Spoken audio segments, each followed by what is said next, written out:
Hi, and welcome back to Just Ask the Question. I am your host, Brian Karem. With me today, it's a treat, actually, to have Elayne Boosler with us. Now, for those of you who don't know, you're idiots. But if you, she's one of the... Those of you born after the turn of the millennium, but one of the 5 best comics I've ever seen. In fact... Oh, so you went out 5 times, huh? Yeah, in one night. Oh. It was you, Richard Pryor, George Carlin. Goodness. Yeah, those were the top 3, and then of course Richard Lewis, and I did like Bob Newhart, but yeah. So I mean, these are classics. Yeah, and of course, and then Billy Crystal was always fun to see. Yes, so good. But I just that was a great time in the '80s for comedy, and I think I told you, Elayne, the first time I saw you was in San Antonio in '85 or '86. I was 86 then. I'm 154 years old now. Oh, you mean 1986? 86. Oh, yeah. Well, I didn't have to confess, I was 106 then, and I'm dead now. But, bringing out your inner Rodney. Yes, I can't help it. Well, all right. We'll start with the inner Rodney before we... It was Rodney, and I want to talk to you about politics and your comedy, of course, but Donald Trump in his first administration. For 4... Sorry, I have an allergic reaction to that name. Go ahead. Both. Yeah. But he would come back in. He would walk from the White House, from the Oval Office, to the helicopter like every other president before him, and wave and pretend like he couldn't hear us as we asked questions. Now, I knew that was bullshit because I'd been there for many years, and I witnessed the day when Sam Donaldson saw Reagan walking out of the White House, and back then there were only like 5 or 10 of us who would be there. You know, there wasn't hordes, but there were like 5 or 10 of us. Reagan walks out and he's limping, and as he's walking to the airplane, he does this, pretends like he can't hear us. And Sam Donaldson says, "I see you're limping, Mr. President. Does that mean you're a lame duck?" And Reagan turned around and goes, "I heard that, Sam." So I know they can hear. And it's a good line too. Yeah, it's a great line. Really good. Trump walks out of the White House, and it's on a yeah, beautiful spring day. He walks out, and the wind catches him. He's got the white shirt, the red tie, the dark suit. His hair is flapping in the breeze. The red tie is flapping. In all the world, he looks like Rodney, like a demented Rodney. And so as he's walking past and he's pretending like he can't hear us, I yelled at the top of my lungs, "Hey, Mr. President, tough room, how you doing?" And he turned around and he goes, "Playboy, what do you got?" And that started Chopper Talk, where he would stop for 10 minutes and talk to us. Wow. So Rodney actually had an effect on politics. He loved Rodney. Who did? Who doesn't love Rodney? Yeah, which made Trump at least human furball. But I want to talk to you. All right, you got to tell me your best Rodney story before we start out. I have so many, but okay. I started writing on the first Rodney Dangerfield special for TV called It Ain't Easy Being Me. And for 13 weeks, 12 weeks, we wrote without Rodney. We were all in LA. It was me and Harold Ramis and the genius Stanley Myron Handelman. And anyway, Rodney was in New York. We were in LA writing. Well, the last week, the 13th, he comes out to, look at the writing and write with us, and we're going to film the show. And so he rents a house in Malibu. This was 70s. In the 70s, I was so young. And, I was living in a $275 apartment, and it was nice. It was beautiful. But, I was so young, I hadn't seen anything. So he's in Malibu, and we drive out there to the house he rented, the estate he rented, to go bring the scripts to him. And I walk in, and it's just glass and the ocean. I'd never seen anything like this. And of course, he's sitting on the couch with a robe open, with his belly hanging over the glass coffee table in his little underwear, eating cereal on the glass coffee table, and it's dripping down over his belly and the glass coffee. I mean, Rodney was always Rodney. You gotta love that about him. Anyway, I'm so dumbstruck by how magnificent this setting is. Oh my goodness, Rodney, this place must be costing you a fortune. And without looking up while he's eating his cereal, he says, "You kidding? 18 cents a wave." He was on and off stage the funniest man in the world, really. And then when I did my first Tonight Show, which launched me over the moon, he came in a couple of weeks later to do his Tonight Show. So he has a room at the Hyatt, and we're all in his room at the Hyatt. And he loved me. And so we're hanging out, me and all the guy comics, and then they all leave, and I'm just there with Rodney. And he says to me, "Hey, I heard you did pretty good on the Tonight Show here. I thought it was really great." I said, "Yeah, it was." And he said, "Well, I didn't see it. Could you stand up and do the shot for me?" And I said, "You want me to do my 5 minutes right now?" He said, "Yeah, let me see it." So I do my 5 minutes. He's just looking at me stone faced. And he loved me. Believe me, this was years in. I finish my set and I look at him and he looks at me and he says, "Tell me something. This works for you." That's a buddy of mine was doing his 5 minutes at Rodney's club in New York. And he got on about 2 o'clock in the morning. And right as he's getting ready to go on, Rodney walks in with a woman on each arm. And he's looking for, Rodney, he's looking for Peruvian marching powder. And so he's making a commotion as he walks in, and Bill's up on stage and he goes, "Ladies and gentlemen, Rodney Dangerfield is here. Rodney, would you like to come up and do a few minutes?" And he goes, "Shut up, kid, you're doing fine. Where's the blow?" Did he say, "Where's the blow?" in front of the audience? Oh my God. Well, my favorite line he had about his club was, he goes, "Yeah, people think it's so great to have a club, but you still don't get no respect." One night I was on stage in my own club and a lady said, "Hey, Rodney, can I have your autograph and some butter?" Tough room. So how did you get into comedy? Yeah, I mean, you I gotta don't know, it tell was that 400 years ago. I don't even remember. I just backed into it, honestly. I got fired from all the A jobs, the B jobs. I got to C comedy. Nobody fired me. I hung around. That was it, pretty much. Really? Really, I had no designs on anything, no agenda, nothing to say. I was raised by the Taliban in Brooklyn. I just was trying to truly, there's nothing the Taliban does that they didn't do. In fact, we did the White House press thing this week, you and I and a Yeah. bunch of great comics. People like leave a last note or leave a last message. I wrote on my pages, I said, "Listen, if they disappear us after this, please somebody make sure you tell my parents I hate them." His city. So that was that. But really, I just was trying to make a living to never go back to Brooklyn, and which now is, Brooklyn. Everybody loves Brooklyn. You should hear my friends. "Oh, the condos they built in Brooklyn, unbelievable. You have to come back to Brooklyn." No. "Oh, but the condos, the views." No. "But they have hardwood floors." I'm not going back to Brooklyn, and if they build condos in Auschwitz, I'm not going there either. Yeah, my kids tell me the same thing. They lived in Brooklyn for a while, and I remember it from the '70s, and I don't have a desire to go back. But Well, I love Brooklyn. I go to Coney Island every year. I mean, I love it, but I had to get out and away from there. So, it was just another job for the most part. For the longest time, I went to this club to be a waitress, and then, I'd be bringing this stuff, and I'd hear the guys, Richard Lewis and Mike Preminger and Andy Kaufman, the Exalted, and, well, Andy didn't say this, but all the other guys, "Hey, you ever notice? You ever notice?" And while I'm serving, I go, "Yeah, I always noticed that. I noticed that." And I just had that same, they were the young. observation. It had always been an older person's art, stand up. It was married men, married women, middle aged, or seemingly then. They were probably 20 and they looked 60 because Right. those were the years. In tuxedos and gowns and talking to their audience. And it wasn't a young person's thing until later on. And I came along in 73 and it became a young person's thing because of this initial group in 73. Freddie Prinze, Richard Belzer, Richard Lewis, Jay Leno, Boip, sorry, Diet Coke, it will always make you burp. So, I became part of that. And then I just thought, man, I really was thinking I would sing. And then I started dating Andy Kaufman. We lived together for 2.5 years, and then we're Yes. like the best of friends for the rest of the 12 years that he lived. We won't talk about the movie and why they made believe I wasn't the love of his life, and why I stayed out of all these horrible projects about him. That's another time. But he said, "So you really should do comedy. You're the only person who makes me laugh." And I said, no, I'm going to be a singer. And he had never heard me in the club. He had always come in after I sang. And one night he got there in time. And I said, I'm going to sing. He said, okay. And I went up and did my set. And I came off and he was looking down. And I said, well? And he said, "Elayne, you should never, ever sing in public again." Lord. No, it was great. And he taught me how to be a comedian. He's my life.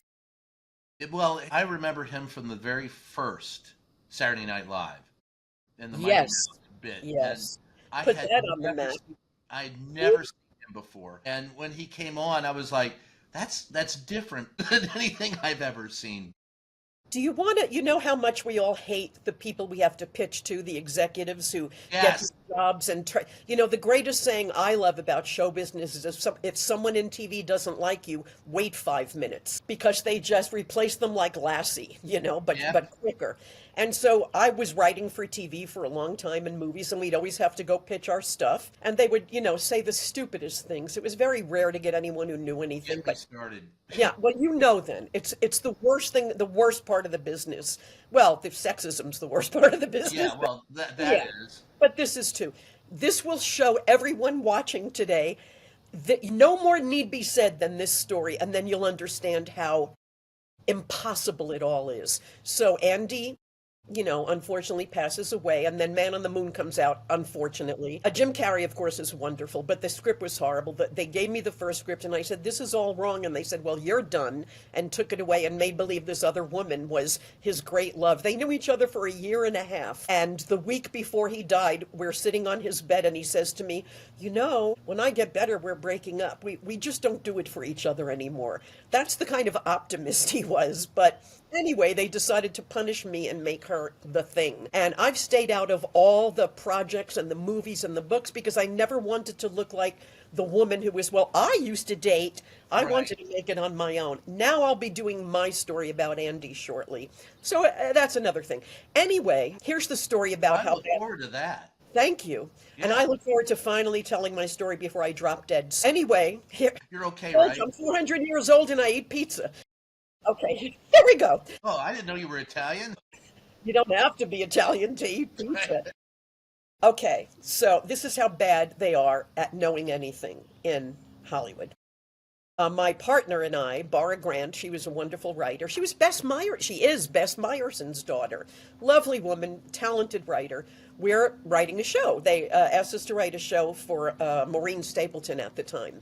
So we're writing a sitcom. We go in to pitch the story, and there's the usual whatever, some executive, and the usual 18-year-old person, who they're training. Yes. This 18-year-old guy says to me, didn't you used to go with Andy Kaufman? And I said, yes, of course. And he said, ready? He says, Jim Carrey is so much better than Andy Kaufman because on Mighty Mouse, Andy used to come in late, but Jim Carrey comes in right on time.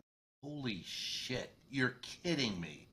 You're, oh my I'm God. good, but I couldn't write that. Oh my, all right. So There you go. here's my It's, worst you story. can't top it. You can't. Well, go I ahead. don't think I can top it, but I'll try. So I walk in pitching a show that eventually I think became something else, and we won't go into that. There It was, all becomes something yeah. else. So I go in and pitch a show, and it was called Reverse Shot, and I was going to turn the camera around and take a look at the problems of the press.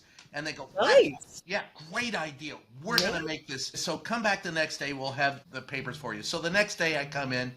This is at Paramount. They go, you want us to beam you up? We'll take you to the Starship Enterprise and beam you up. And I go, it's a special effect. I stand there, then I don't stand there. Then you put the tape together, and that's it, right? And they go, yeah. I go, no, I'm fine. We can do without that. And we go back into the office that I was at the day before to tell me that they're not going to make the show, and that the guy, and by the way, I sat through that entire, I'm telling it backwards, I sat through that entire first pitch meeting.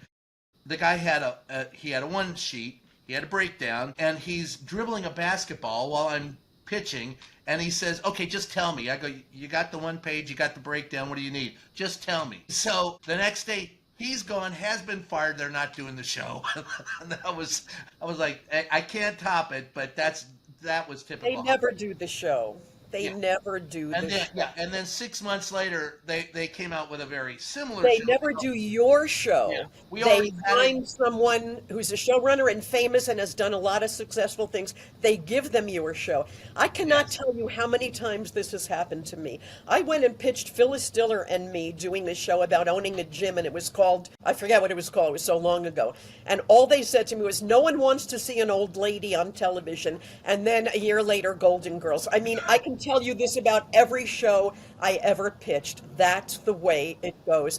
And the late great stand-up and writer Emily Levine said, "Here's the story of writing in Hollywood. You give them your project and they go, 'Oh my goodness, this is perfect. This is great. Here, change it.'"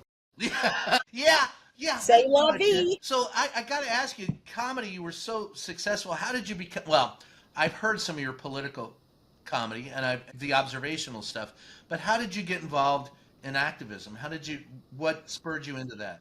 It's just funny. I really was raised by the Taliban in Brooklyn, and I think when I finally got into comedy, I realized it was a way to speak because I really did not ever speak for like the first 16 years of my life. We just Wow. weren't allowed to have an opinion on anything. So it's funny because I remember. I mean, I didn't even graduate high school. They had two kinds of diplomas in those days. It was called an academic diploma or a general diploma. Academic diploma means you went to high school. A general diploma means we saw you 3 times, we need the chair, get out of here. That was it. And, my birthday was in the summer and I skipped a grade, don't ask me how. So I was done at 16. So I just started working. Well, I actually started working at 14, but I was out of Brooklyn at 16. And I remember being, at the club and Nixon was getting impeached and Agnew took over. And I don't even know how I knew this. We didn't have reading material in my house. We didn't have anything. And yet I remember going on stage in between singing and saying, "Boy, Agnew said he's going to vouch for Nixon. That's like Frankenstein saying Dracula's a good guy." And I just remember that coming out of me and going, where did that? It just was always just noticing the injustice in the world because I grew up in injustice, and it always just weighed on me. It just did. And I don't know if it was funny I said it. You came up with, there's so many people who pointed out, it was Robin Williams who said it was amazing to see a woman stand up, and a beautiful one at that, just gorgeous, sexy, and yet still pretty gutsy. Who was he talking about? You. And Oh, her jokes God. were sort of veiled. It seemed kind of like, oh gosh, oh golly, but at the same time, her jokes were really tough. And as Well, I Letterman really said, felt I made sure I was the Trojan horse, you is know. yeah, that's That was it. that's what I was going to ask you. Letterman said she's funny like a guy, being tough, but at the same time being beautiful and sexy, and not using that as a ploy. She would just be up there performing, telling jokes. Like she talked about the right to life. I love this joke, by the way, I remember it. Right to life, and the two fishermen will throw the fish back, but say they're for the death penalty. I Yeah.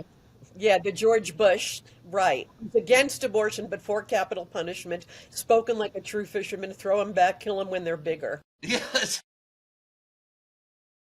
Yeah.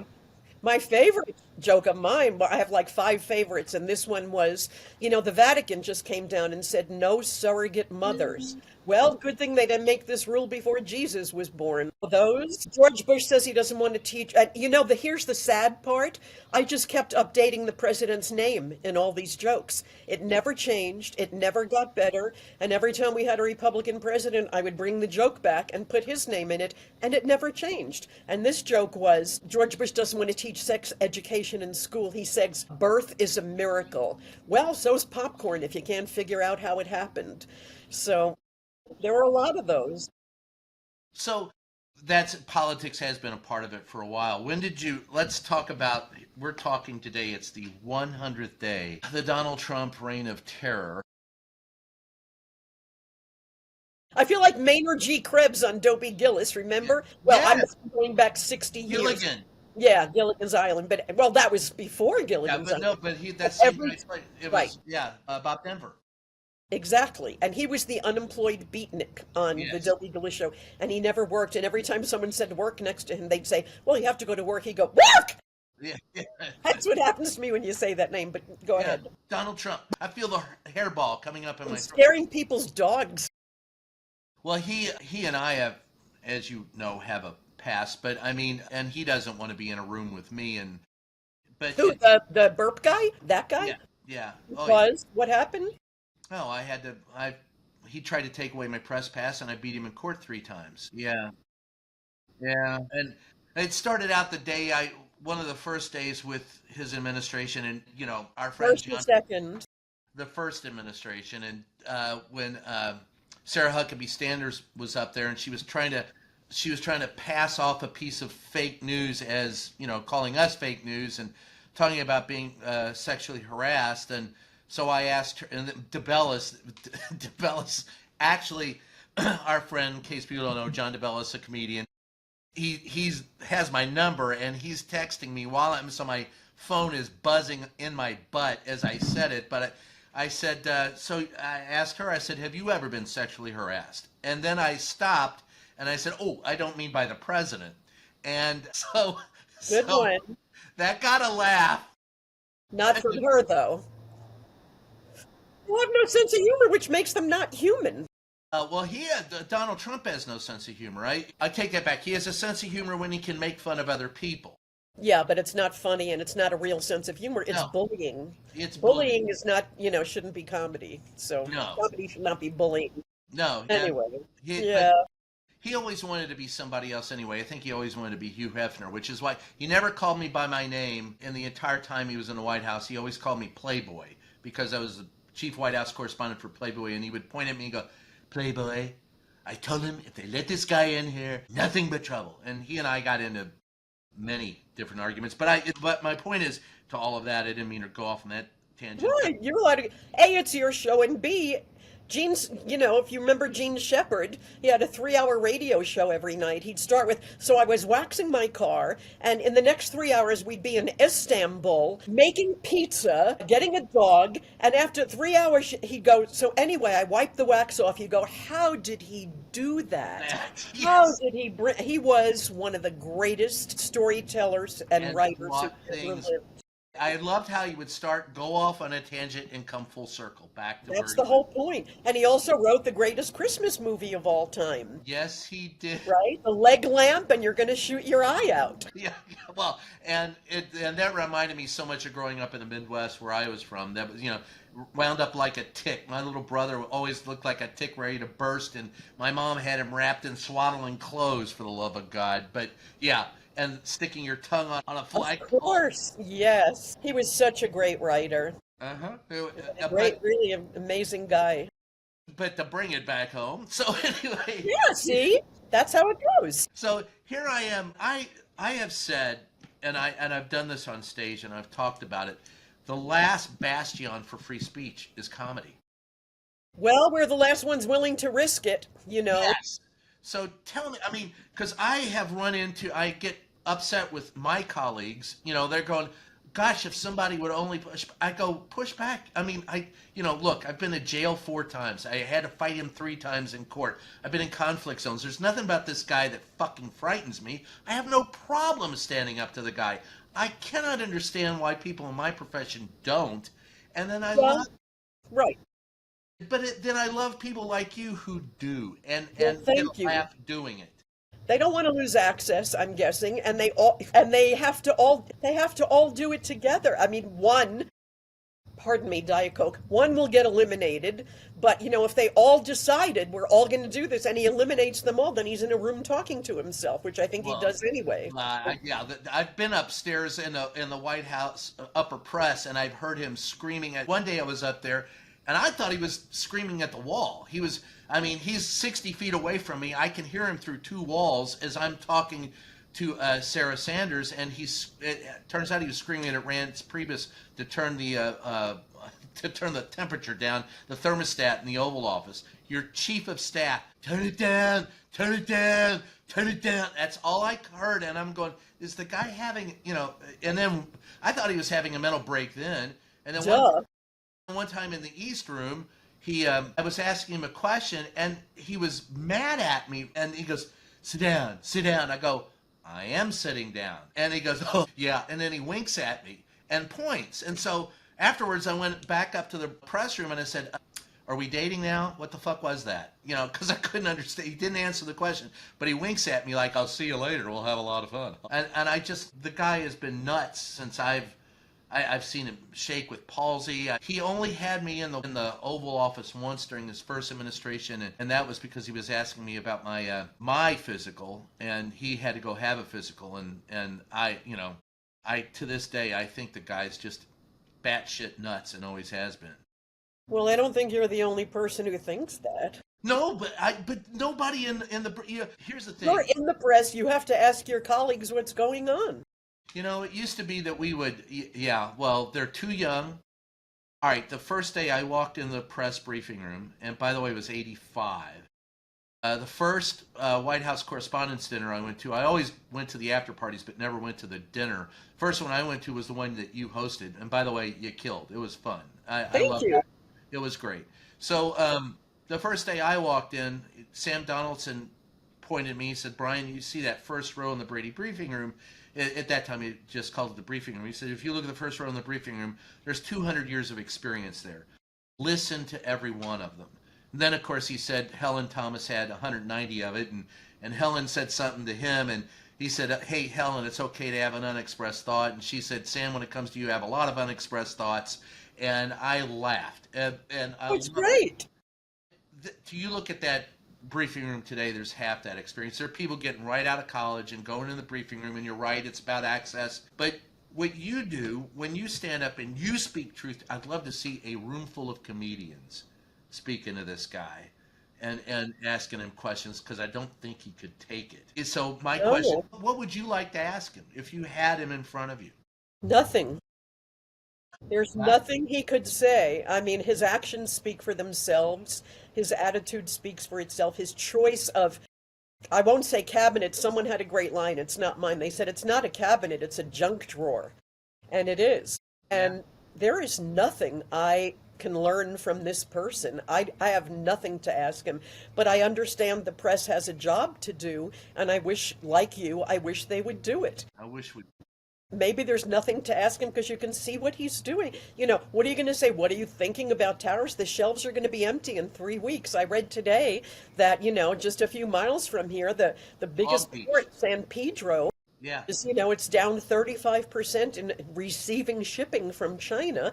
And they said, it's a few weeks before there's nothing on the shelves. And another idiot in the junk drawer, I don't bother to learn their names because who cares?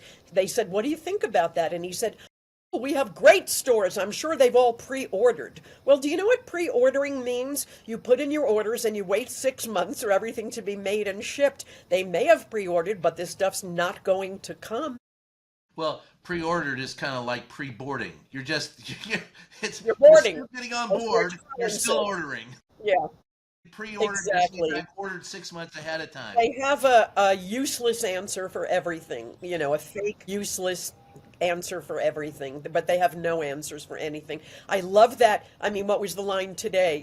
I only call him ass face. I can't say his name. Yeah, I'm go ahead. sorry. That's With all all right. due respect to him, which is none, he is due no respect. They said today, the guy, TFG, the former guy, he's the first American president to lose an election in Canada.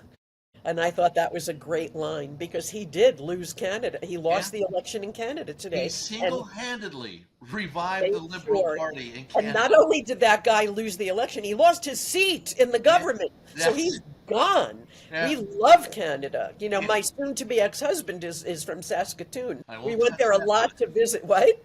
I won't touch that line. Well, Soon. you can. He's a great guy. It's just when you get to this age, you just want more closet space. I don't know what to say. I think We're like friends. It's good. I have to. Since I'm not losing a husband, I'm gaining 8 shelves. that. Well, how do you? All right, 100 days into Trump. I don't want to say how do you feel. You feel with your fingers and your toes, but where do you think we are as a country? Well, I think, okay, we can march in the streets as often as we want, and it's great, and it needs to be seen, and the world needs to see us doing this so they understand we're not him. And I think that's an important thing. I don't think he gives anything about how many people are in the streets. I mean, there were like millions last week, and he said that Soros paid us all. And I said, well, I only got $500 and I put in 3 days. So I Yeah. think, I deserve more money. But he doesn't care. He doesn't get it. He doesn't think it's real. However, I think it's an important thing to make sure that our representatives in government see us doing that so they start to get off their asses and say, we're going to have to do something. We're going to have to stand up. Some of them are, like Elizabeth Warren, like Amy Amy Klobuchar. I like Cory Booker. It's important that other people start to follow these people and understand you have to start to push back. Here's what I don't get, and maybe you can tell me as a member of the press and a reporter. All those years that we had a chance to pass legislation, one man in this country held it up. One man, Turtle Boy, held it up for years. He said no, it was no. Everything got held up. How is it that we have so many people in government, so many Democrats,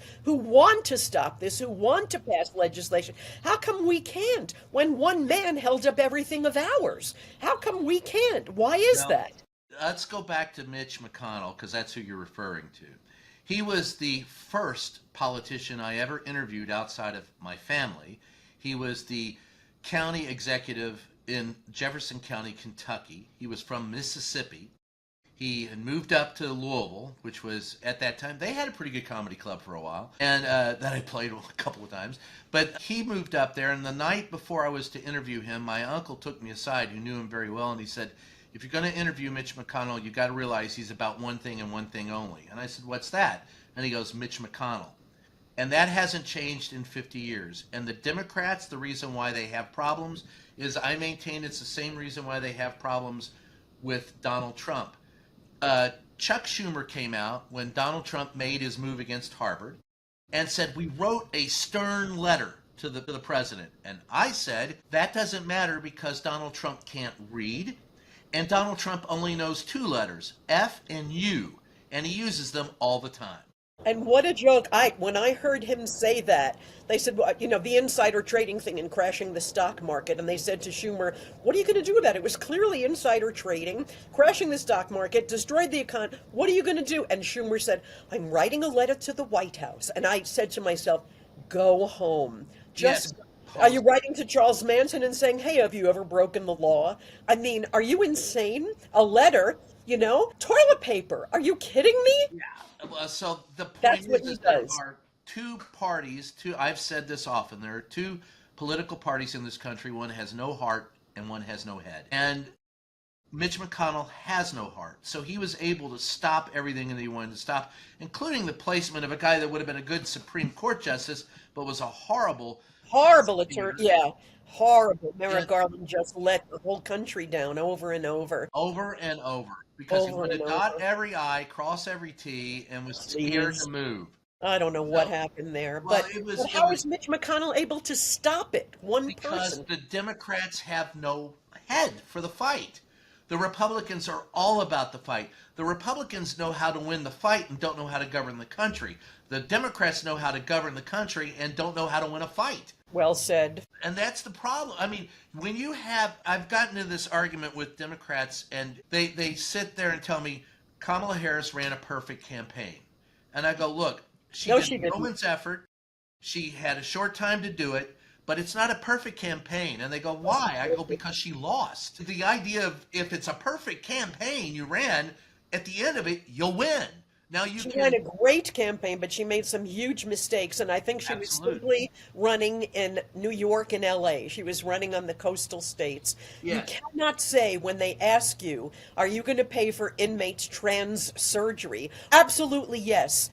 She should have said, listen, I'm here to govern the country. I won't even answer that question now. We want to talk about food prices. And do you know how many inmates have had trans surgery? 0. It's not even an issue. And she fell into the trap. And people who wanted to vote for her went, what? I'm not what? And then on you, when they said, what would you do differently from President Biden, even though he did great, she never should have said, not a thing. You don't say that. You say, well, he did wonderful things, and we're going to build on that. Yes. She made a few. You have to change because the country needs change. So at the end of the day, to your point, I'm talking, and I look at the numbers, and there were black men who would not vote for her, and white men who would not vote for her. So I said, you all are... Is that because of the campaign or because of who they are? And that's the point. I said, so it turns out you all are as big a racist as they are. Republicans. And they are. And that really upsets Democrats, but I'm sorry, folks. If they are racist. Black men and white men can be racists. Yeah, anybody can be a racist, and they were to her. And, they were. And I tell this story. I was, 6 months before she became the candidate, they were talking about removing her from the ticket. And I was in Los Angeles with her. I was the pool reporter that day when Brittany Griner came back to the United States, and she went to see the Sparks play, and they handled her horribly. Elayne, they handled her like she was like a city councilman. They didn't set up a podium. They didn't set up a light. They didn't do anything to, that you would normally do for a president or vice president to make them look more, for lack of a term. And they didn't help her build a profile the whole 4 years. And so we're down in the basement in the freaking room where they all gather, the trainer's room, and we're getting ready to go out. And she's standing there. Well, I'm standing against the wall waiting for her. She comes in. She stands right next to me. And her PR person comes over. You got to move. I go, why? Well, because you're standing next to the VP. I said, she stood next to me. Fuck off. And so I look over at her, and she smiles and waves her minion away, basically telling her to fuck off. So I'm talking to her for a moment, and in walks her husband, Doug. And he walks, I see him coming through the door into the trainer's room where all, everybody's gathered, all the teams. And he walks, he waves. I've seen him many times at the White House. Hi, Doug. He walks in, he puts his arm around his wife. And it was just a moment that I thought was kind of really sweet, and it was human. And yeah. If we had seen more of that, I think it would have been. Well, I think it was clear that they're a very loving couple. I think we did see a lot. Oh, I didn't tell you the end of that story, how loving that couple was. He kicked him in the head. And he put his arm around her, and this didn't happen, folks. If the NSA is listening, this never happened. As he's talking, his hand drifted lower and lower, and at one point in time, he grabbed her and gave a little tweak. Well, they're married. Yes! And she looked at him, and he looked at her, and they smiled. I looked over at him, and he looked at me and just smiled, and I go, well, somebody's getting lucky tonight. It was, but it still was touching. They were human, and we didn't get to see her that often in that setting, and that hurt her. I have to all right. You know more than I do because you've been reporting on this forever. So, I thought. Go ahead. I just thought we saw a nice relationship, and I don't think that's what sank her. I think what sunk her were the things I said already. I think what sunk her was her inability to deal with those issues. I think that Biden sunk her. I think the communication by the Biden administration was horrible. What kept us from going into a recession after COVID was the $1 trillion infrastructure bill that he penned. And my God, that's historic. He left everything great.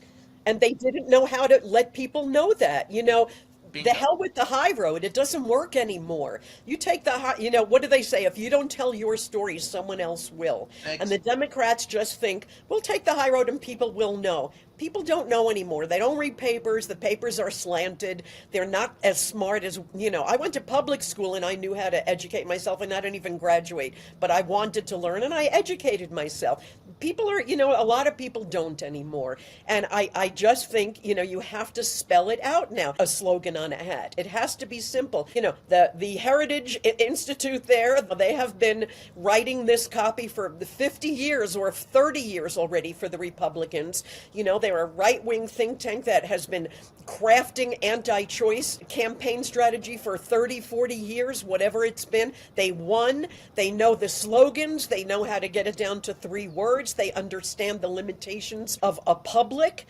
And the Democrats do not know how to fight. They don't. They really think being the good guys and taking the high road will win, but it doesn't anymore. It doesn't. You have to get down and dirty, and they're too decent. And also, we need new people. We need young, smart, you need people. David Hogg, I was playing in Parkland the day of the shooting. My gig was the next night in Parkland, and I was there, and, he was one of the kids who was traumatized. Yeah. That day. And now he comes out and people say, oh, he's too strong. He has to dial it down. No, don't dial it down. Be like Bernie and AOC and David Hogg. Don't dial it down. Tell it like it is. Make people hear you. It's time to speak up.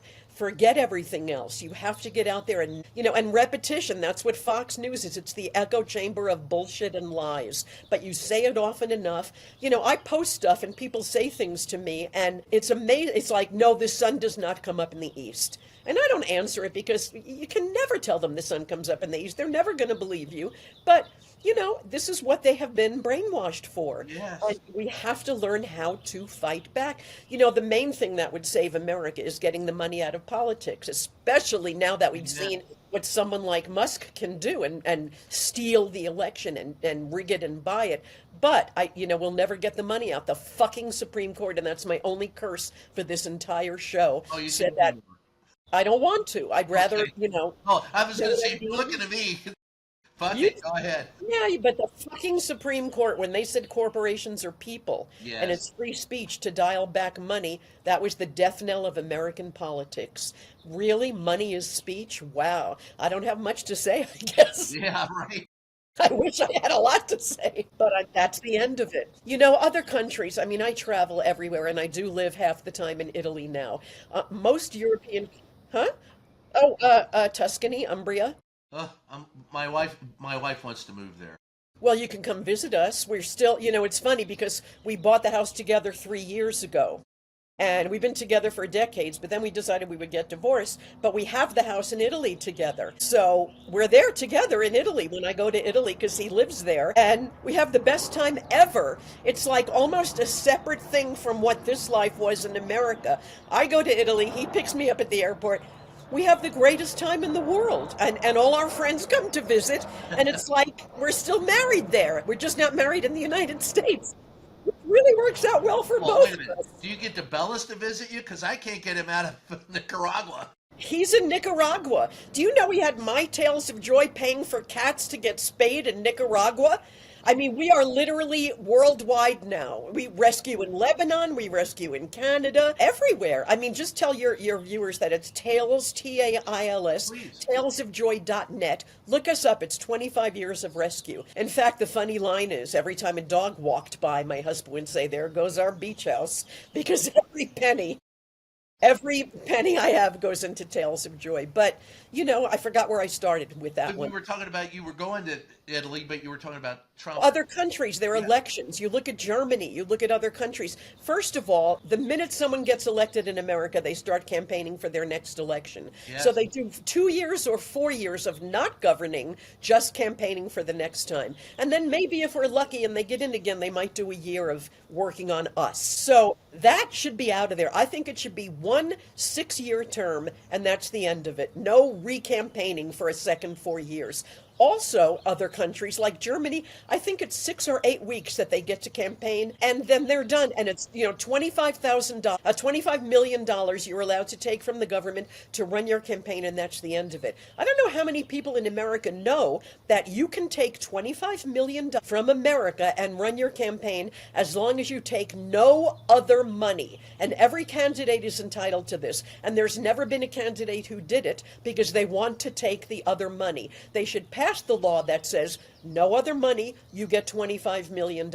Everyone's on an equal footing. We get the same amount of commercials and bullshit from everybody. Should be 6 weeks or 8 weeks of campaigning, and then our lives don't have to be flooded with misery for years, and that should be the end of it. I also think a coalition government's a good thing. Democrats get in, the Republicans give up for 4 years. We don't care, screw the country. Well, other countries, how many seats did you win? How many votes did you get? And they get a piece of the government, and they have to govern for everyone. I think this is a great republic which wants to be a democracy, but I think we can do better, and change does not happen here, except for Musk, I think, fixing the voting machines. Why did they call, here I sound like a conspiracy theorist, they called in bomb threats to the polling places. They had to clear them out for several hours to make sure there were no bombs. Who went in there during those few hours? Now you're going to say I'm crazy, but I don't think he won. That's all I'll say. And I want to know why, as a prosecutor, Kamala had time in office before they had to leave,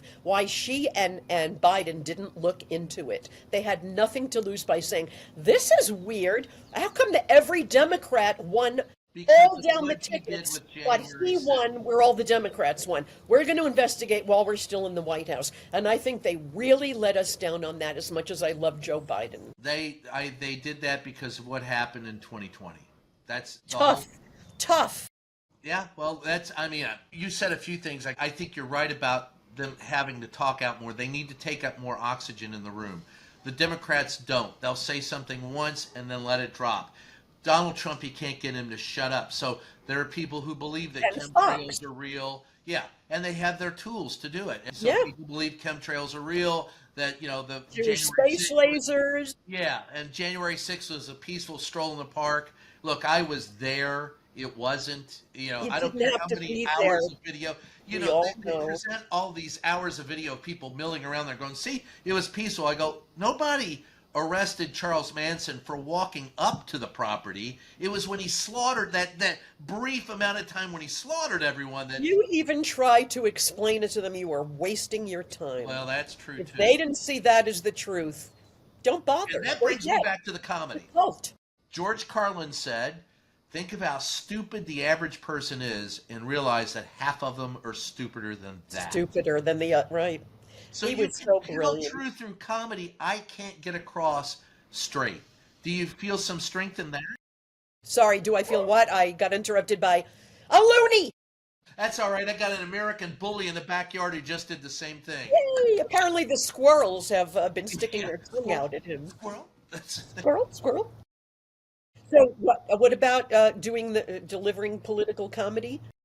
Do you find some solace in that? Do you think there's still hope for us? Do you think we can still laugh? Because there are people who say it's difficult to sit in a comedy club these days and tell certain jokes because people are going to get mad at you. Well, I love a good bar fight.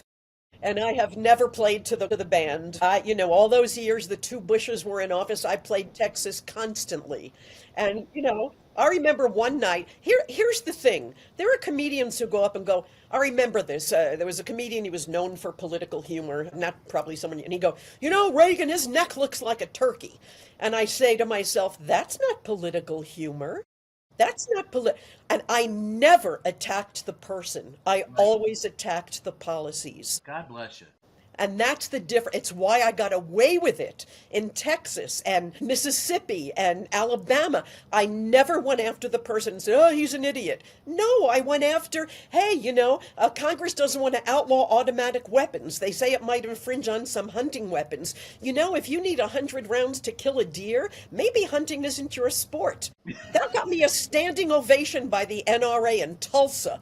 I mean, because they were offended by that we need them for hunting. You have to tell the truth in the way that the people you might not think support it will support it. And it's the policies, not the person. And that's the way I do my humor. And that's why I was able to get away with it. Sometimes people are so sensitive, even that isn't workable. I remember being in Dallas one night and I was doing my stuff and there was a table of 4 and this older couple stood up and the man said, that's enough. Who's coming with me? And nobody said anything. And I said, I'll go.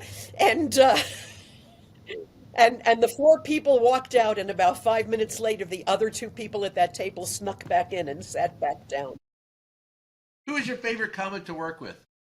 To work with. I have to tell you, for the last 15 years, I always worked alone. We made it an evening with, and I didn't use opening acts for several reasons, and it doesn't matter why, but I loved doing an hour and a half and making it a full show.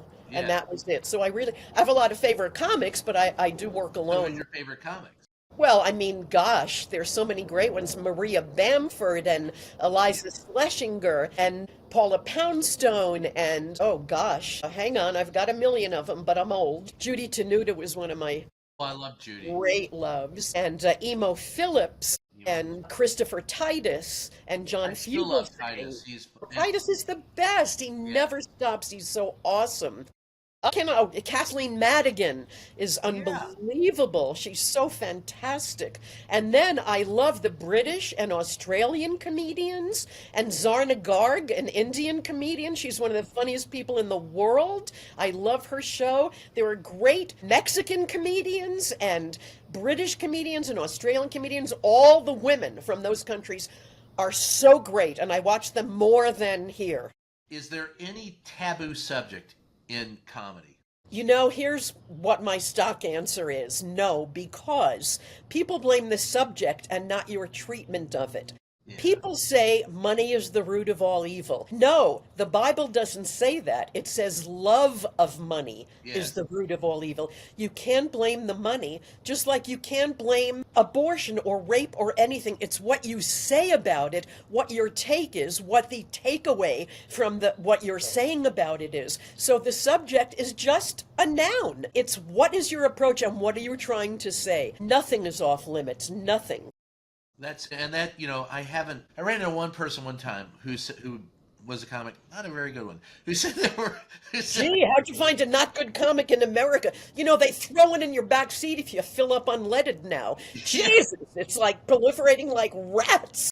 yes, yeah, and it was a hack comic who said, yeah, there's certain things that are just off limits and you can't talk about them. I go, then I really don't want to watch your comedy. If you can't have the balls to take something on. Hey, they're not, the gift is the gift. You might be limited, Yeah. I mean, that's, If you can make me, if the test to me has always been, did it make me laugh? Well, it's not like you said, it's not the subject, the money and the problem, it's your approach to it. Maybe you it's just, always the approach. yeah, It's what you have to say about it and how people feel when they hear it. My whole thing was when AIDS came out, and I had a couple of jokes, and I said, okay, if God forbid, someone had AIDS and they saw this, would they be okay? Would they, either laugh or at least feel like, okay, she's on our side, she supports us getting well. I mean, that's how I always approached everything. If I was someone in this group, how would I feel about it? And that's all you have to know. If you're punching down, anyone can punch down, yeah. so what's that about? I mean, fuckface punches down every day, That's all he can do. He He has can't no punch choice up because except he's a down. coward. He's a Cowards don't punch freaking up. coward bully. Bullies are cowards, and Yeah. cowards and bullies don't punch up, as noted by every schlock jock in America. They're desperate not to take on. It's funny, I did, when Politically Incorrect was on network, before it went back to HBO, when it was on network, I did it 42 times. 42 times on network. And all the Fox people who, cut your mic off when you were on Fox with them and all that, because, they couldn't answer you. When they were on Politically Incorrect and I was on, they didn't come near me because they didn't control the mic. They were Yeah. terrified. Well, And let me ask you about Bill Maher's recent pronouncement about Donald. How did that hit you? it hit me as me, me, me, me, me, me, me. A week before Larry David wrote his thing, I put up on all my things, hey, Bill Maher just had dinner with Charles Manson. And, he says he's really a sweet guy. Yes. He never meant any harm. No, I'm sorry. I said, Bill Maher just went bowling with Charles Manson. He said, forget everything else. The guy is a great bowler. He got strikes. We had hamburgers in the bowling alley. So I put that out a week before Larry David wrote his thing. And it got about 1,500 comments from my followers, all doing their own version of who had dinner with whom. And it was brilliantly funny. And Larry's everyone was happy he spoke up. It wasn't necessarily funny. But if you go to Facebook comedy page on me, you'll laugh your head off because they're all hilarious. So that's how I felt about it. Well, I got, you know what, and I've never been a huge fan of Bill's, but I'll say this. He missed the point. Donald Trump played him. Of course he can be, and he loves to give tours, and I've been in the White House but he had him in there, and Bill Maher said, I'm going to continue to be, critical of the president. He doesn't care. Bill Maher's only point was, I had dinner with the president of the Yes. United States. Me, me, me, me, me, me, me. That was the entire point. See, you can't That was all sing. of it. What are you talking Huh? about? Yeah, I can sing. You can sing? Andy's looking down going, Yeah, and all the Trump wanted out of it, and this happened 30 minutes after he got done with his show. This Trumpster that I've known forever calls me up and says, see, I told you Donald Trump can be as engaging as anybody. He's who perfect. called you? A member of the Trump empire, a member of the Trump staff. Regime. Yes, a senior Trump regime regime. official called me and said, see, I told you, he's rational, he's calm. Even Bill Maher admits he's a good guy. And I go, Yeah. that's all Trump wanted And he out gave of me a doggy bag. It was all about him showing off that he got to go to the White House for dinner. My book report Means nothing else. Right. I got an A. I got to go. I went. Oh my God. And then Kid Rock, he's like bragging that Kid Rock got him invited. Okay. Yeah. Okay. Jeffrey Dahmer invited me to Charles Manson's house.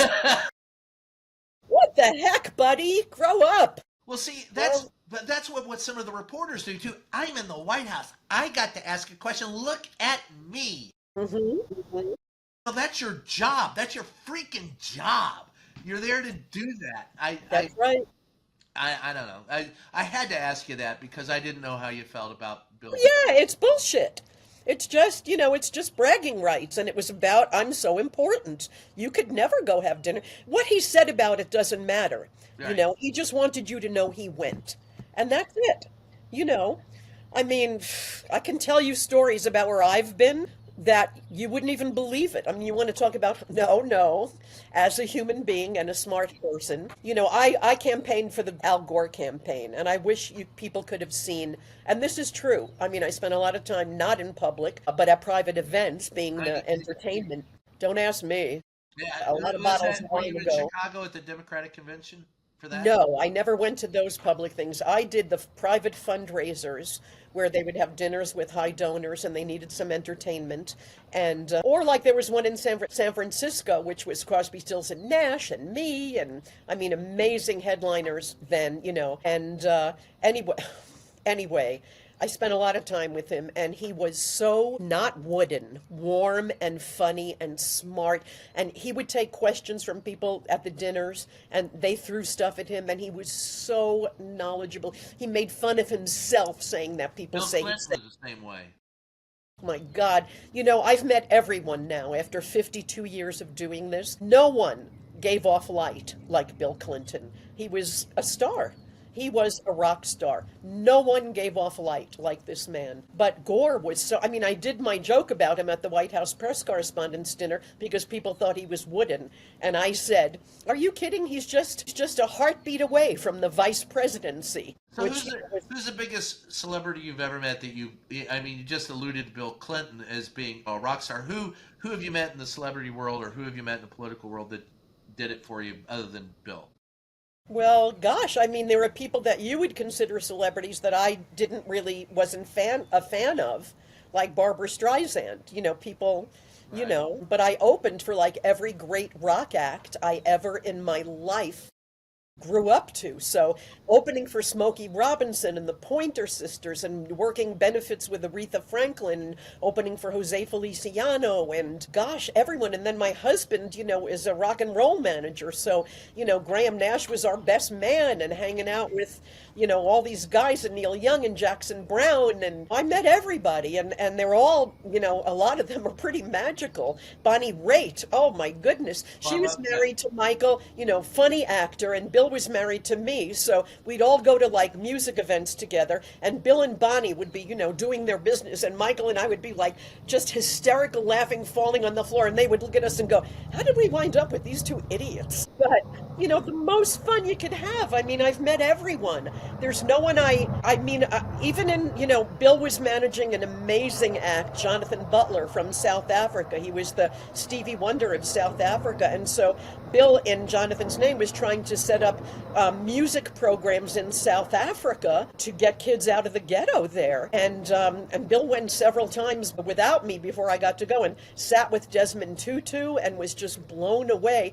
And Desmond said to him, which was the main takeaway, which is amazing, he's sitting with this magnificent human being, Desmond Tutu, and Desmond says to Bill, he said, you realize that 3 years ago, I wasn't even allowed to vote. And Bill just went, just stunning. And then I got to go. And I had opened for Herb Alpert and Hugh Masekela on their tour. And Hugh and I just hit it off like amazing. He would come down at 7 a.m. and we'd have to catch the bus and hit the road, and everyone else was late, but he and I were there. He had his duffel bag. I had my little Karem, and he'd look at me and go, you and I, we are road babies. We are the road babies. I loved him so much, and I got to go to South Africa and hang, and I've met Can you take everybody. Elon Musk back there for us? I mean, They don't want him. yeah, I They like don't want him. you You know. delivered that line very well. And I have to say Helen Reddy too. She actually launched my career, and there was some. I mean, she really, because they wouldn't have me on the Tonight Show. They didn't want smart, sexy women. They wanted stereotypes. Yes. Look, Joan Rivers was brilliantly funny, but she didn't challenge Carson's view of women. So he was happy to have on a funny woman who said, "Ah, get the ring. Ugh, sex is horrible." Ah. He loved it because it reinforced what he thought of women. He hated my guts. Ellen Reddy guest hosted, took me on and launched my career. So that's that story. But I've been had it. For not making it to the top tier, I've had a good run. I've had a Elayne, good life. in case you don't know, you are in the top 10. I didn't get, I'm a name, not a star. And there's a difference, and that's okay. I got further than anyone in Brooklyn who knew me in high school. And by the way, I'm friends with all of them now. We all get together in Florida. But, I've got no complaints. Well, Elayne, I always judge. Look, I love comedy. I love rock and roll. I do both. There's certain things that I will tell you that if you can make me laugh, and you are one of the few that I have sat and laughed from the moment you've got on stage to the moment you got off. Thank you. And Thank you. I could tell you George Carlin, Richard Pryor, Ugh. Richard Lewis. Jackie Mason, Yes. Bill Hicks did it too. Bill Bill had me Hicks, laughing. Richard Jenny. Richard Jenny was, oh my God. I miss Yes. him every day, the way I miss Belzer and Richard Lewis. I miss Richard Jenny every day. And I, Louis Anderson on stage. You'd know not a yes. dry eye. I mean, brilliant, But funny. see, that's to And me, Gilbert Gottfried. Gilbert. I mean, we've lost everyone, but Yeah, we'll have to tell yeah, some of those next. I'm stories. definitely next. You'll play that when I No, die. look, She said she was next and she dropped dead a month later. Pizza. as Pizza. long as you don't do it live, that's No, not today. Not today, Satan. uh, get behind me, Satan. So as we finish the hour, and I'd love to have you back. I hope you come back. My pleasure. It's so much fun talking to you. Yeah, Sometimes, it can be a chore. This was like, what? Are we on yet? Did we start the real show? This is so lovely for me. Thank you. me too. Thank So, you. is there anything you want to plug before we take off? Yes, my animal rescue organization, Tails, Tails, talesofjoy.net. We're nationwide. If you need help, email me at talesofjoy.net or go to the website and leave us a message. We help individuals who need help, who are on hard times. We send food across the country. We pay vet bills across the country. 25 years I've been doing this, and we support this. We rescue the rescuers. We support the smallest, neediest rescue groups across the country to keep them open and functioning and do what they do, because they don't get government grants, and these huge And they ain't gonna get fundraising any more. nothing. These huge fundraising monoliths like the Humane Society of the United States and the ASPCA, it's all bullshit. They pay $1 million salaries, perks. They take in $300 million a year. They don't rescue. It's bullshit. Do not donate to them. If you don't want to donate to Tales of Joy, find a local place in your community and donate to them, or donate to us and earmark it for someone in your community, and you get the write-off. But we're the real thing, and we're all volunteer. No salaries, no perks, no overhead. You give us a penny goes out. Give us a dollar goes out. Ofjoy.net. Talesofjoy.net. And this Yes. is Just Ask the Question. I am your host, Brian Karem. I want to thank you again, Elayne, for being here. And please join us again. Join us again. My pleasure. I will. All right. Thanks, and we'll catch you next time. Thank you.